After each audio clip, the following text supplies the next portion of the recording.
శరణప్ప. అందరికీ good morning. స్వాములు ఈరోజు మేము వాడపల్లి వెళ్తున్నాం స్వామి వెంకటేశ్వర స్వామి దర్శనం కోసం. ఈ రాత్రి విజయవాడ వచ్చేసాం మా ఊరి నుంచి. ఇక్కడి నుంచి ట్రైన్ స్వాములు ట్రైన్కి వెళ్తున్నాం అన్నమాట. ఇప్పుడు రైల్వే స్టేషన్కి వెళ్ళి జర్నీ స్టార్ట్ చేద్దాం స్వాములు.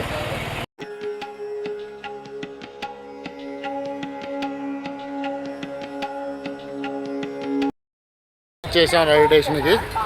ట్రైన్ 6ంటికి అన్నమాట. ఇప్పుడు 5:45 అయింది అన్నమాట. ఇప్పుడు రాజమండ్రి ట్రైన్ స్వామి రత్నాచల్ ఎక్స్ప్రెస్ విజయవాడ నుంచి. అక్కడి నుంచి బస్ తీసుకొని వాడపల్లికి వెళ్ళాలి. అక్కడి నుంచి రాజమండ్రి నుంచి 30 కిలోమీటర్లు అన్నమాట. స్వామి ఇదే విజయవాడ రైల్వే స్టేషన్. ఇంకా బిజీగా ఉంటుంది అన్నమాట. కాసేపు అయితే ఇంకా అసలు ఖాళీ ఉండదు స్టేషన్లో. టైం 5:46 అయింది ఇప్పుడు.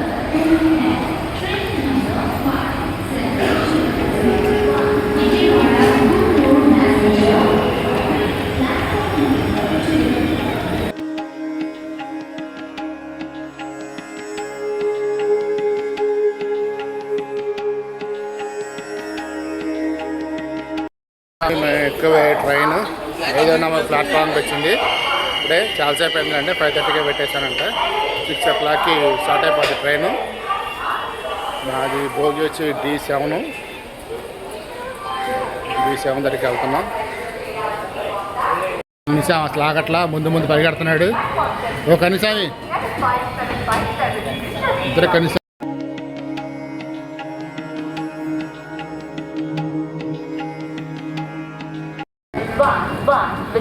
D6 ఇది అన్నమాట. D7 నెక్స్ట్ ఉంది. సామాన్లు అక్కడ వెయిట్ చేస్తున్నారు D7 దగ్గర.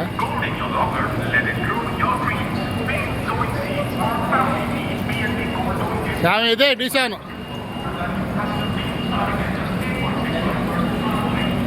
బొట్టు స్వామి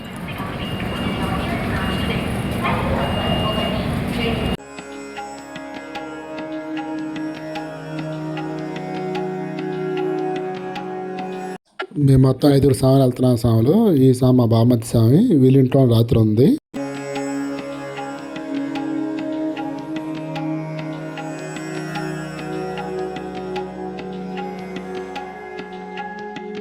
ట్రైన్ అయితే కరెక్ట్గా 6ంటికి స్టార్ట్ అయిపోయింది స్వాములు విజయవాడ నుంచి. బాయ్ విజయవాడ. ఈవినింగ్ కలుద్దాం మళ్ళీ. ఇక వాడపల్లి వెంకటేశ్వర స్వామి 7 శనివారాల వెంకన్న దేవుడిగా ప్రసిద్ధి చెందిన స్వామి వాడపల్లి ఏడుకొండలవాడు. కోనసీమ తిరుపతిగా ఖ్యాతి పొందింది వాడపల్లి. ఇక్కడికి 7 శనివారాలు వచ్చి 7 ప్రదక్షిణ చొప్పున చేసి 8వ శనివారం వచ్చి జన్మ నక్షత్రాన్ని బట్టి పూజ చేసుకుంటే భక్తుల కోరికలు తీరుతాయని ఒక నమ్మకం ఉంది స్వామి. ఎర్లీ మార్నింగ్ అసలు నేచర్ అయితే చాలా బాగుంది స్వాములు. అసలు చూస్తుంటే ఆ పొలాల్లో మంచటకు వస్తుంటే వ్యూస్ అయితే అదిరిపోయినాయి అన్నమాట. కరెక్ట్గా 2 గంటల్లో రాజమండ్రి అయితే వచ్చేసాం స్వాములు. ఇది గోదావరి బ్రిడ్జ్ అనమాట. గోదావరిని అయితే చూసారంతే ఎంత బాగుందో. గోదావరమ్మ చాలా ప్రశాంతంగా ఉంది స్వాములు. చాలా బాగుందన్నమాట.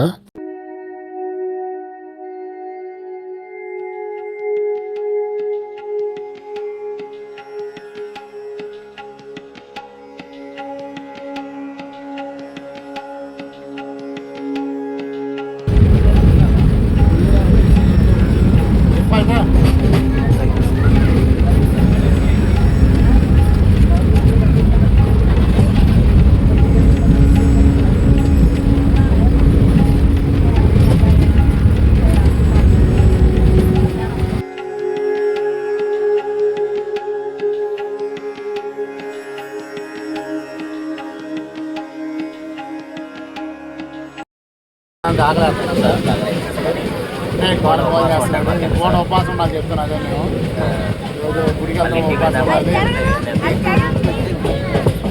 దాకా ఉపవాసం ఉండాలి చెప్తున్నాం.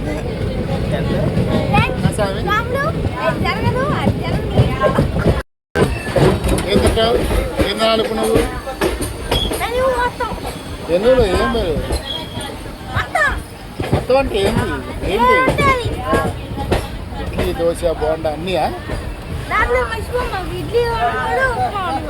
ఇడ్లీ వండుకో, ఉప్మా వండకూడదా? గారె కావాలా, పూరి కావాలా? సాంతి గారెలు.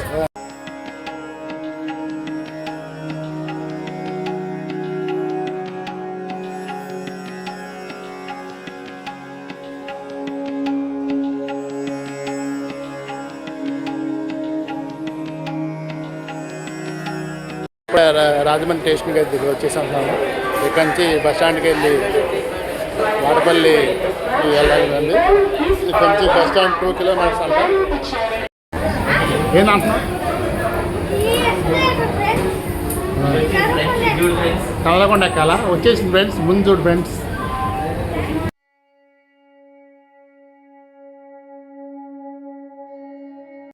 ఇది రాజమండ్రి స్టేషన్ బయట వ్యూ సాములు.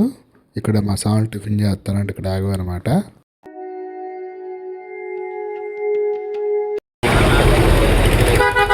ఇప్పుడు ఆకలి ఉంటాను. ఇప్పుడు వాటర్ వచ్చాక వాటర్ నచ్చలేదంట ఆయనకి. వాటర్ నచ్చలేదంట ఆయనకి. మిగిలిన సాములు అయితే టిఫిన్ చేస్తున్నారు. నా సామెత అన్ని తెచ్చిరే సాము. టిఫిన్ లేదు, టిఫిన్ చేయలేదు. ఫోన్ ఇది ఫోన్ ఇది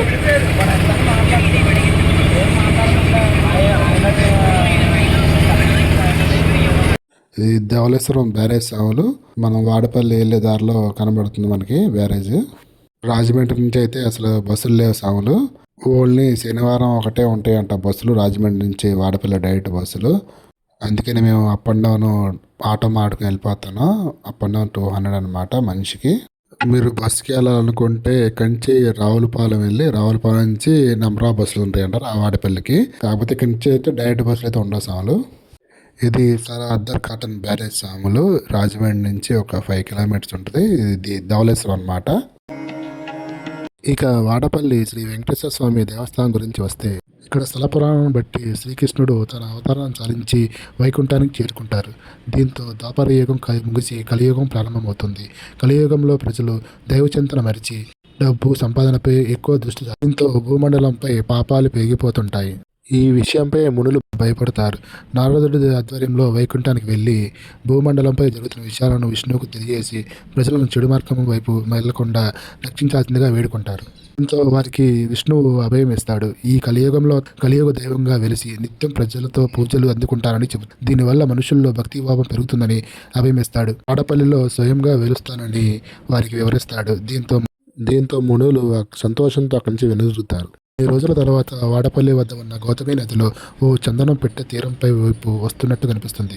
అయితే దాన్ని గుర్తించి తీసుకురావడానికి వెళితే నదిలో ఆ పెట్టె కనిపించదు. చివరికి వాడపల్లి గ్రామంలో ఒక వృద్ధ బ్రాహ్మణుడి కలలో ఆ పెట్టె మహావిష్ణువు లక్ష్మీ సమేతుడై ఉన్నాడని, వెళ్తే కనిపిస్తాడని అనిపిస్తుంది. దీంతో ఆ తీరంలో ఉన్న ప్రజలు మంగళ స్నానాలు చేసి నదిలోకి వెళ్తే ఓ పక్షి నీడలో ఉన్న పెట్టె కనిపిస్తుంది. భక్తిశాలతో ఆ పెట్టెను ఒడ్డుకు చేరుస్తారు. దీంతో దానిని తెరిచి చూడగా అందులో శంఖచక్రం గదతో పాటు లక్ష్మీదేవితో శ్రీ మహావిష్ణువు కనిపిస్తాడు. ఇంతలో అక్కడికి చేరుకున్న నారదుడు మహావిష్ణువు అవతారం గురించి చెప్తాడు. అంతేకాకుండా ఆ మూర్తికి వెంకటేశ్వర స్వామిగా నామకరణం చేసి గోదావరి నది తీరంలో విగ్రహాన్ని ప్రతిష్ఠింపజేస్తాడు. అలా ఇక్కడ కొలువైన స్వామికి వెంకటేశ్వరునిగా పేరు వచ్చింది. స్థానికులు ఆలయాన్ని చిన్నగా నిర్మిస్తారు. అయితే కాలక్రమంలో ఈ దేవాలయం నదిలో మునిగిపోతుందని ఇది ఇలా ఉండగా ఈ ప్రాంతంలో పెనుబోతుల గజేంద్రుడు అనే క్షత్రియుడు ఉండేవాడు. అతడు చాలా ఓడలకు అధిపతి. ఒకసారి తుఫాను సంభవించి అతని ఓడలన్నీ సముద్రంలో ఎక్కడికో కొట్టుకుపోతాయి. దీంతో తన ఓడలను రక్షణగా ఒడ్డుకు తీసుకువస్తే నదిలో మునిగిపోయిన దేవాలయంలోని విగ్రహాన్ని తిరిగి ఒడ్డుకు చేర్చి దేవాలయాన్ని నిర్మిస్తానని మొక్కుకుంటారు. తుఫాను వెలిశాక ఓడలు భద్రంగా ఒడ్డుకు చేరాయి. దీంతో గజేంద్రుడు వాడపల్లిలో ప్రస్తుతం ఉన్న ఆలయాన్ని కట్టించాడని స్థానిక శాసనాలు చెబుతున్నాయి. ఇక్కడ ప్రతి ఏటా చైత్ర శుద్ధ ఏకాదశి నాడు శ్రీవారి యుద్ధం కళ్యాణోత్సవం వైభవంగా జరుగుతాయి. వాడపల్లి టెంపుల్కి అయితే వచ్చేసాం సాములు. మధ్యలో చూసారా కోనసీమ అందాలు ఎంత బాగున్నాయో. ఆ చెట్లు పొలాలు చాలా బాగున్నాయి కదా సాములు. అందరూ ఒక లైక్ చేయండి సాములు.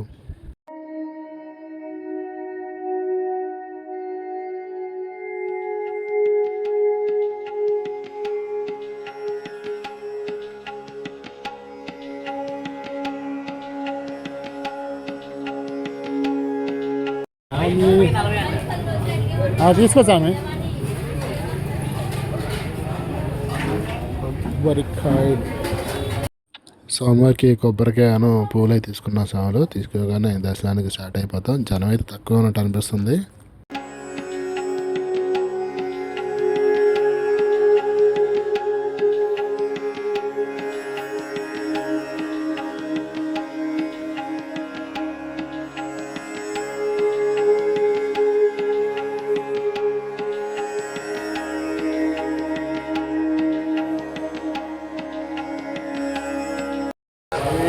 యొక్క ఇదే సమయంలో వాడపల్లి వచ్చామన్నమాట. టెంపుల్కి వెళ్తున్నాం.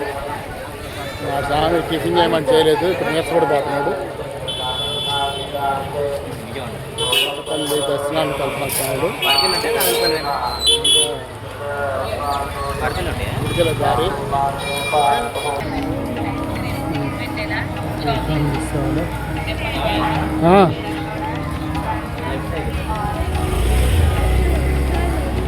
ఇదేనా? ఆలయం లోపలికి అయితే వచ్చేసాం స్వాములు. ఇదంతా ఫ్రంట్ వ్యూ అండి. అందరూ 7 ప్రదక్షిణలు చేస్తున్నారు ఇక్కడ. మేము కూడా 7 ప్రదక్షిణలు చేసి దర్శనాలకి అయితే వెళ్ళామండి. ఇప్పుడు దర్శనం కంప్లీట్ అయిపోయింది. దర్శనం కూడా చాలా బాగా జరిగిందండి. మేమైతే 200 రూపీస్ టికెట్కి అయితే వెళ్ళాము. నేనైతే ఫస్ట్ టైం అండి రావడం ఇక్కడికి. స్వామివారిని చాలా దగ్గర నుంచి చూశాను అన్నమాట. చాలాసేపు దర్శనం చేసుకున్నాను.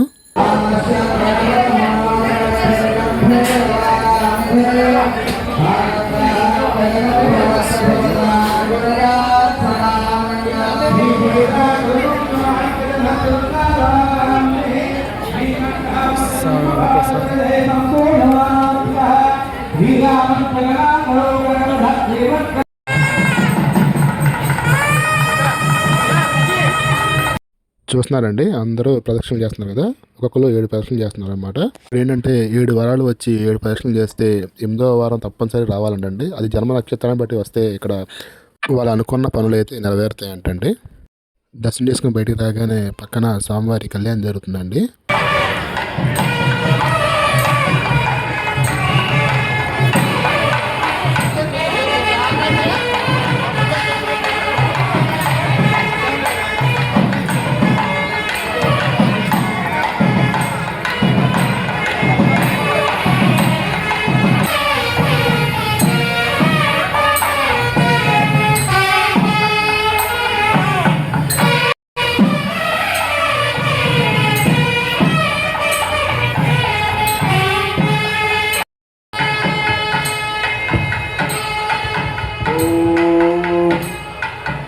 అందరూ నమస్కారం చేసుకోండి.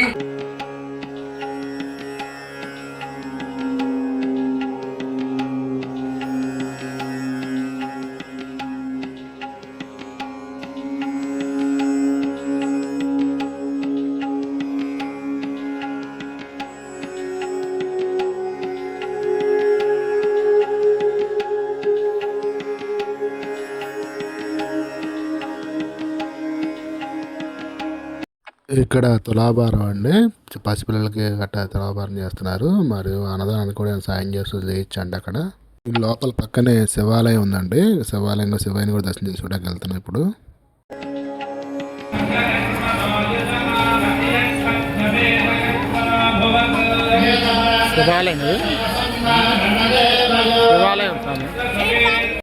మేము వెళ్ళింది బుధవారం స్వాములు, అందుకే కొద్దిగా రష్ తక్కువగా ఉంది.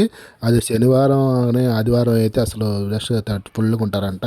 అసలు మనం అసలు రాలేమంట, అంత బిజీగా ఉంటుందంట.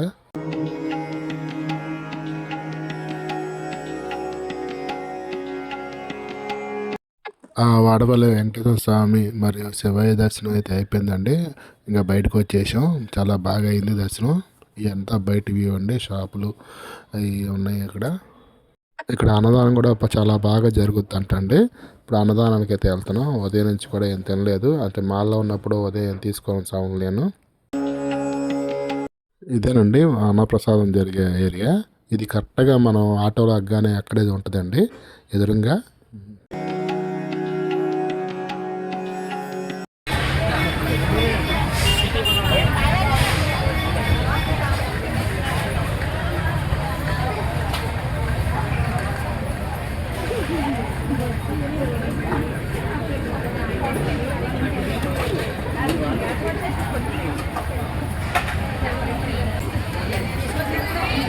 ఓం నమో వెంకటేశాయ. తెనాల వాస్తవులు శ్రీనివాస ఆచార్యుడు గారు స్వామివారి నిత్యానంద ప్రసాదానికి 521 రూపాయలు విరాళంగా చెల్లించున్నారు. ఓం నమో వెంకటేశాయ.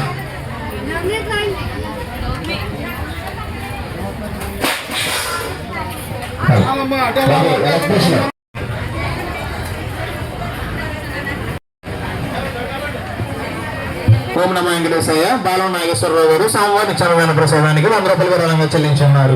ఓం నమో వెంకటేశయ్య. అన్నదానం అయితే చాలా బాగా ఏర్పాటు చేశారండి. 2 కర్రీస్ చట్నీ వేస్తున్నారు. ఇక వైట్ రైస్ కూడా సపరేట్, పెరుగు సాంబార్ అన్ని సపరేట్ దీని బోర్డులు పెట్టారండి. చాలా బాగుందన్నమాట, చాలా విశాలంగా ఉంది. కర్రీస్ కూడా అడిగినంత వేస్తున్నారండి, 2 సరిపోయిన వేస్తున్నారు. చాలా బాగుంది, ఏర్పాటు చేశారండి అన్నదానం మాత్రం.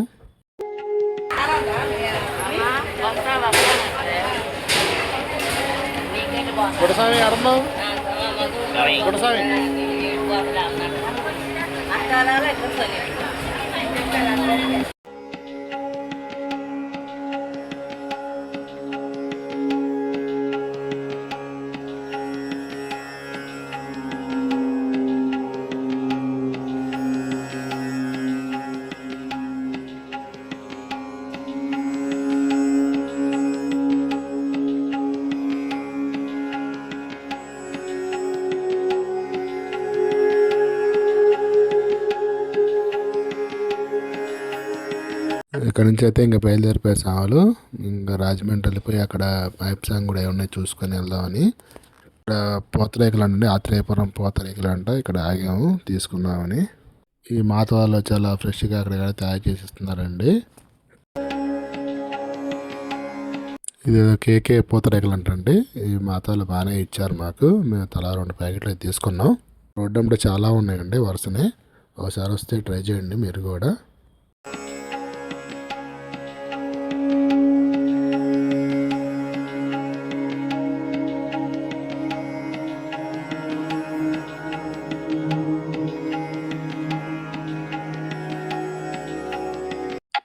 ఇక్కడే అండి ఐప్సాంగ్ గుడికి వచ్చాం. రాజమండ్రిలో గోదావరి రోడ్డునే ఉంటుందండి ఈ గుడి. చాలా పెద్ద గుడి, బాగా కట్టారు. మేము వచ్చేపాటికి 1:30 అయిపోయిందండి. గుడి అయితే క్లోజ్ చేశారు. ఈవినింగ్ 5కి తెరుస్తారంట. ఇది ఇస్కాన్ టెంపుల్ అండి. ఇవన్నీ పక్కనే ఉంటాయి. పక్కనే శివాలయం కూడా ఉంది, పెద్ద శివాలయం. ఇప్పుడు ఈ టెంపుల్స్ అన్నీ ఇప్పుడు క్లోజ్లో ఉన్నాయండి. ఈవినింగ్ 5కి అయితే తెరుస్తారంట. మేము కరెక్ట్గా వచ్చేపాటికి 1:32 మధ్యలో అవుతుంది. మా ట్రైన్ అయితే 4కి ఉంది. అందుకని మేము చూసి బయట నుంచి హెల్ప్ చేసాం సాములు.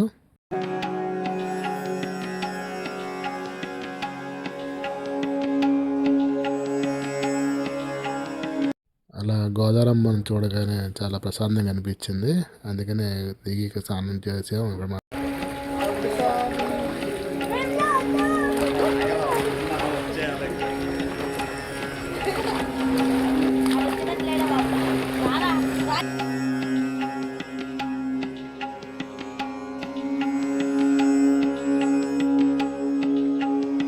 ఇది మహాకాళేశ్వర ఆలయం అంటండి. రైల్వే స్టేషన్ దగ్గర గోదావరి రోడ్డునే ఉంటుందండి. చాలా దగ్గర మన రైల్వే స్టేషన్కి. వస్తే ఒకసారి చూడండి.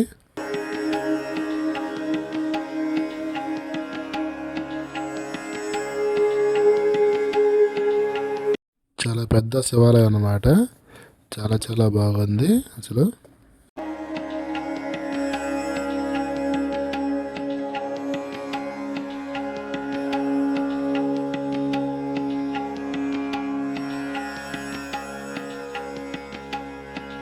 ఓకే సాములు, మీకు ఈ వీడియో నచ్చిందని అనుకుంటున్నాను. అందరికీ మీకు గనక వీడియో నచ్చితే లైక్ చేసి సబ్స్క్రైబ్ మాత్రం తప్పకుండా చేసుకోండి సాములు.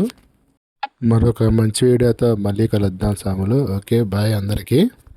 స్వామి శరణమయ్యప్ప. ఓం నమ శివాయ. హర మహాదేవ్. శంభో శంకర. ఓం నమ శివాయ.